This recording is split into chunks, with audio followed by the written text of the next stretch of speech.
Hi, Maria. My name is Ellen, and I'll be correcting this set of essays for you. I'm happy to see that you have purchased an essay correction with us. So let's get started on it straight away. Let's see what you wrote. The first one is about unemployment rates in Asia over 3 years. We've got 6 countries, 3 years. Okay, so let's see. Okay. The bar chart above illustrates the percentage of unemployment in 6 different countries of Asia over 3 periods. Okay, fine. Overall, the Philippines was the country with the highest rate of unemployment in Asia throughout the 3 years, while Thailand had the lowest rate of employment in the same period of time. Let's see if that's true. Philippines, yes. Thailand, no. Okay, good. Yes, perfect. The unemployment rate in the Philippines reached a peak at approximately 6% in 2014, and in the 2 previous years, the unemployment rate was about 5.5. Following the trend of the highest unemployment rate, India goes in second place with a peak of over 5% in 2013, but had a minimal decrease to 4.6 the following year. Okay. All right, we don't put a comma after all, though. It comes at the end of the clause. Although Japan reached a peak at 4.2 in 2014, the third place goes to China, which moderately grew over 3 years, getting to around 4.3 in 2014. Okay. In terms of the lowest rate of unemployment in Asia, Thailand was the lowest of all 6 countries with less than 1.3% in 2013. Okay. And had a slight decrease the following year to around 1.1. However, the data of 2012 was not available on this chart. Finally, Singapore's rates in 2012, 13, and 14 had a decrease trend. Oh, okay. Well, we don't call it a decrease trend. We call it a downward trend. That's Singapore. Okay. I thought you did a good job in general in terms of grammar and vocabulary. I was all right with that. I think that if I had an issue with any portion of this description, it was with the way you organized your ideas. Now, I know that this one is challenging because, as I said, you had 6 countries, you had 3 years. So, well, it's not really 18 pieces of data, you had 17 pieces of data. So it's kind of difficult to know what to cover and how to organize it. I thought that there were better ways to do this. So what did you do? You kind of just you decided to start talking about the Philippines in terms of its highest figure, and then you talked about India and its highest figure, and then you went from there. Let me see. Who was after India? You started talking about Japan. Right. Right? You started talking about Philippines, and then you went to India, and then you went to Japan. Oh, Japan and China. Okay. Yeah, so I understand what you did. And yeah, I do understand what you did, but I'm not really convinced that that was the best way to do it because it just kind of got confusing. What you could have maybe done is maybe um let's take a look at this. Do they all increase? Well, not really. So you know what you could have done? You could have talked about the countries that increased throughout the period and then the countries that decreased. Maybe that would have been a good way to do it. Um, that might have been a better way to do it. I like what you did. You did have 2 paragraphs with details. All right, you had a good overview. So all of that was good, but like I said, when you got here, I just felt like you were kind of jumping around from country to country and year to year. And for me, that was just kind of confusing to follow. So I'm wondering if this way would have been better. So what you would have done is you would have started by saying that Philippines started at, whatever rate that is, it slightly dropped, and then unemployment increased to just below 6.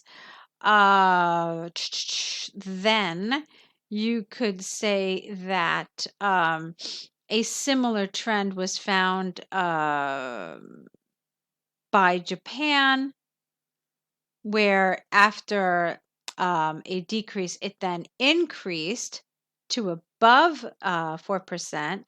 The country that consistently rose was the one with the second highest unemployment, namely China, remaining between 4 and 4.5. Okay? And then you could say the other 3 Asian countries had more variable rates of unemployment. And then you might want to start with India. So you could say that the country with the second highest unemployment rates overall was India, although it had a peak of unemployment in 2013, okay, at around 5.25. And the other 2 years were around maybe 4.75. Okay, then you could say the country with the second lowest rate of of unemployment was Singapore, and you can say that it decreased considerably over the period, starting here and then ending here. And then you can say that thing about Thailand. So that's probably how I would have done it. So, looking at the trend of increase versus decrease, or rather just variability, in order to organize your answer. Okay? I'm not saying that that's the only way to do it. Of course not. There are many ways to do it. But I do feel like that way, it just shows kind of some organization, and I don't know, it might just be easier to follow that way. Maybe. So give it a shot. Maybe let's see what you think doing it that way too. Okay, let's see.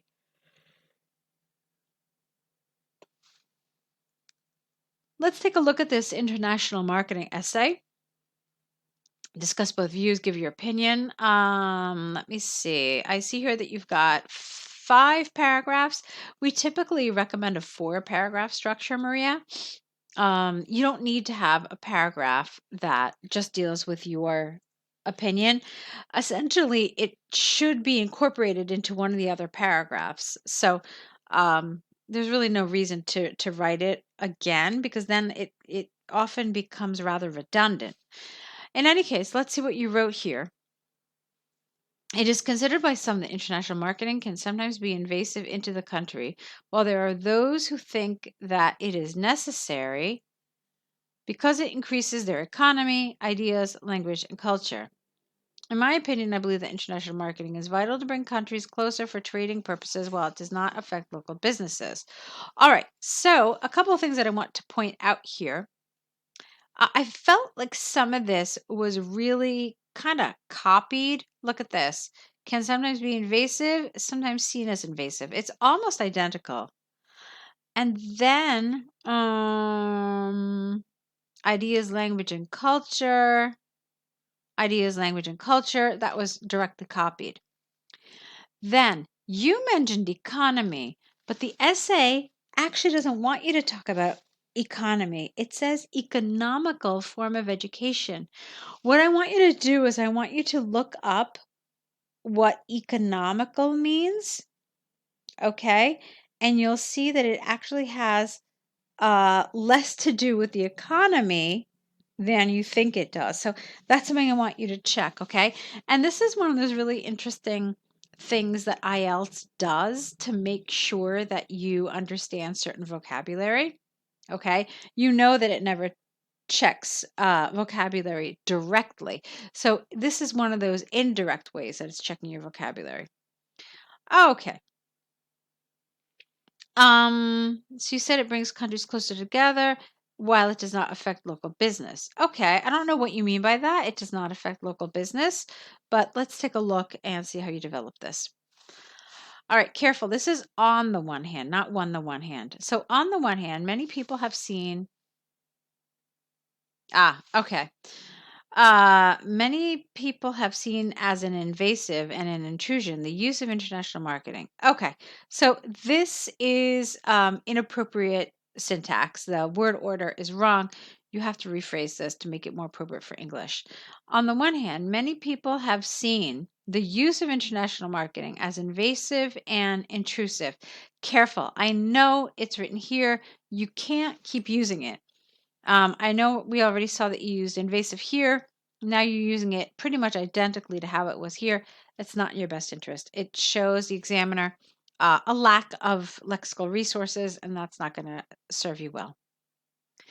In other words, they believe that the traders and their business arrived in their countries to take away local business owners' job as well as all their clients. In addition, there will always be a competition between the locals and the foreign business, as this last is often seen as a threat to the local system and their economy structure. All right, so we've got some grammar problems happening here, Maria. That's the first thing. And also, I think it's underdeveloped. So you're saying that it's an invasion and intrusion. Okay. The traders and their business arrive in their countries to take away, just say local business and full stop. Local business as well as clients. This was awkward. But the thing here is that this isn't really what international marketing is. What you're essentially talking about really is trade, international trade. So those are two separate things, related but separate. Okay, so be careful. Let's see. In addition, there will always be a competition between the locals and the foreign business, as the latter is often seen as a threat to the local system and their economy structure. This really needed more development. You didn't really tell us a lot. It's seen as a threat. Well, the question then is why? How is a threat? So you needed to go into a little further explanation of this idea. Let's move on. On the other hand, international marketing brings many benefits, such as the creation of more, not employment, job, or just employment, the creation of more, but you don't really create employment. So you could have said the creation of more jobs, education to owners of local business, and the development of marketing strategies. In other words, you said in other words here, so try to use something else. Local business can benefit from all the knowledge, ideas, and marketing that these foreign companies bring to their country. All right, how? Besides, it provides more employment opportunities. All right, besides, is a little informal. For instance, many graduate students can be hired by these ESE international companies. Okay, again, not really relevant because they're not talking about employment. They're not talking about the economy or employment. So this was a little irrelevant. You needed to talk about spreading ideas, spreading language, and culture. And international marketing as being an inexpensive form of education. So how? So some of this wasn't really entirely on topic, okay? In my opinion, international marketing is not only beneficial to the foreign businesses, but also for the local ones, as long as there are international policies to control the marketing practices. Take, for example, Apple, which is located in many different cities around the world, and it has created many jobs for the locals. All right, so again, I feel like this is underdeveloped. How is Apple relevant? Use it's beneficial for the foreign company and the local. So how what are you trying to tell us, that Apple is a good example of what you're saying because Apple makes money and yet it creates jobs for the local community? I think this is what you mean. But you didn't talk about anything about the international policies to control the marketing. And again, this isn't really about marketing, is it? I mean, you're supposed to be talking about international marketing and how that's beneficial or how that's negative. So I really feel like this is more again about trade and about international business, not directly about marketing.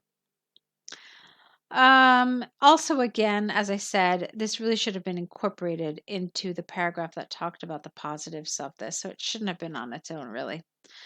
All right, let's take a look at your conclusion. To conclude, international marketing should be promoted around the world for improving economic knowledge. Yeah, that's not what they mean, economic knowledge.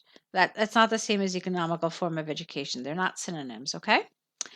Ideas and culture as well as promoting. You keep saying employments, it's not right. It's jobs or employment opportunities would have been good.